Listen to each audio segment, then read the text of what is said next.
Perkenalkan, nama saya Joko Susanto dengan nama lahir Kwok Wi Evo, 9 Februari 1950, Jakarta, Indonesia. Saya adalah anak ke-6 dari 10 bersaudara. Saya mengenyam pendidikan di Sekolah Dasar Tionghoa BIHOA dan kemudian melanjutkan ke Sekolah Menengah Pertama Tionghoa Pak Chong. Pada tahun 1965, saya melanjutkan studi ke Sekolah Menengah Atas Pak Chong. Lokasinya kini menjadi SMA Negeri 10 Jakarta, namun ketika mencapai kelas 1, tepatnya pada pertengahan 1966, saya terpaksa harus putus sekolah karena pemerintah Indonesia menutup sekolah-sekolah Tionghoa. Walaupun begitu, saya tetap semangat mengembangkan kemampuannya meski tanpa pendidikan formal. Saya ingat sekali, pada 6 April 1966 itu ketika saya akan menginjak SMA kelas 1 itu, Chinese School harus ditutup, jadi sangat sedih tidak melanjutkan sekolah ke jenjang yang lebih tinggi. Saya yang sudah putus sekolah hingga kelas 1 SMA, akhirnya harus bekerja di transmitter radio atau biasa disebut pemancar sembari membantu orang tua demi keberlangsungan hidup mereka. Hingga akhirnya, pada tahun 1969 dia diminta untuk melanjutkan bisnis warung milik orang tuanya. Pada saat itu saya berumur 17 tahun, saya mengelola sebanyak 560 warung kaki lima milik orang tua saya yang berada di salah satu pasar tradisional di Jakarta. Dari mengelola toko kelontong milik keluarga di kawasan Petojo, Jakarta Pusat pada 1967. Kemudian membangun warung kelontong sendiri bernama Sumber Bahagia. Di sana saya mengisi stok barang dagangan dengan menjual berbagai macam bahan-bahan pokok dan menambahkan rokok ke dalam daftar produk yang dijual baik itu secara eceran maupun grosiran. Saya mengakui, dengan menjual rokok kretek yang dari berbagai merek, usaha saya dengan cepat tumbuh berkembang.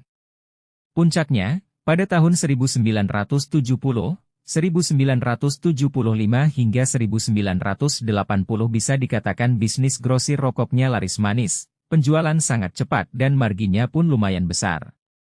Bahkan toko grosir rokok saya dikenal hingga ke Medan dan luar Pulau Jawa.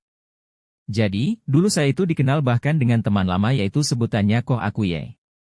Kala itu, saya punya omzet bisa dikatakan terbesar di dunia, ya karena kretek hanya ada di Indonesia. Berkat kepiawaian saya dalam berdagang rokok, serta kredibilitas yang mampu dipertahankan hingga bertahun-tahun membawa saya bertemu dengan Putra Sampurna sembari membuka jalan untuk saya terjun ke dalam bisnis retail. Tahun 1990, Putra Sampurna mengajak saya. Kamu mau jadi Direktur HM Sampurna dan Presiden Direktur PT Panamasya? Nah, waktu itu saya sempat menolak. Karena, saya merasa hanya lulusan SMP. Meski begitu, nyatanya Taipan Rokok Putra Sampurna tetap tertarik dengan kemampuan berdagang saya. Saat itu, Putra Sampurna hanya berharap kepada saya untuk bisa memperluas jaringan distribusi rokok. Kala itu, saya cuma 2 menit langsung mengiyakan dan memutuskan bergabung. Lalu, dalam 2 hari saya menyelesaikan semua utang piutang, stok barang, inventaris, terus saya kasih ke Pak Putra Sampurna. Saya bilang, Pak, ini modal saya sekian, ujar saya saat itu. Tak butuh waktu lama saya bersama Putra Sampurna mendirikan Alfa Toko Gudang Rabat, Alfa TGR, jaringan retail berformat grosir. Toko pertama dibuka di gudang milik Sampurna di Jalan Lodan, Jakarta Pusat pada tanggal 27 Agustus 1989. Pada tahun 1994 nama Alfa Toko Gudang Rabat berganti nama menjadi Alfa Minimart. Pertumbuhan minimarket yang fantastis ini tak lepas dari peran Putra Sampurna. Setelah saya memutuskan bergabung dengan Alfa Minimarket yang saat itu memiliki 141 gerai. PT HM Sampurna mengambil saham 70% dan sisanya untuk saya. Namun pada 2005, kerjasama antara saya dan Putra Sampurna berhenti karena Putra Sampurna menjual perusahaan, anak perusahaan, serta seluruh sahamnya termasuk 70% saham Alfa Minimart pada Philips Morris International. Namun, perusahaan Philips tersebut tidak tertarik dengan usaha retail dan akhirnya menjual saham Alfa Minimart pada saya. Saya memisahkan bisnis dengan HM Sampurna, meski begitu tapi ketajaman intuisi dalam membaca peluang pasar seakan tak hilang. Buktinya sebelum menjual sebagian besar saham Alfa TGR ke Carrefour Indonesia, saya telah mempersiapkan Alfa Midi, pelopor retail dengan konsep medium market di Indonesia. Saya pun membuka usaha lainnya yaitu Alfamidi dan turut bekerja sama membuka Lawson serta melakukan rebranding terhadap Alfa Express dengan konsep convenience store yang lebih ke food to go. Tahun 2013 Alfa Group membuka retail health beauty. Saya memiliki 3 orang anak yang bernama Hanto Joko Susanto, Budianto Joko Susanto dan Feni Joko Susanto kini. Alfamart yang berada di bawah naungan PT Sumber Alvaria Trijaya Tbk telah berada di bawah pengawasan kedua anak saya yakni Feni Joko Susanto sebagai Presiden Komisaris, dan Budi Joko Susanto sebagai Komisaris dan memiliki lebih dari 18.000 toko di seluruh Indonesia. Selain bisnis supermarket, Joko Susanto masih memiliki lini bisnis lainnya, satu di antaranya properti. Divisi propertinya, Alfaland juga mengoperasikan Omega Hotel Management di seluruh Indonesia. Tak hanya itu, Joko Susanto juga mendirikan Universitas Bunda Mulia di Jakarta pada 2003.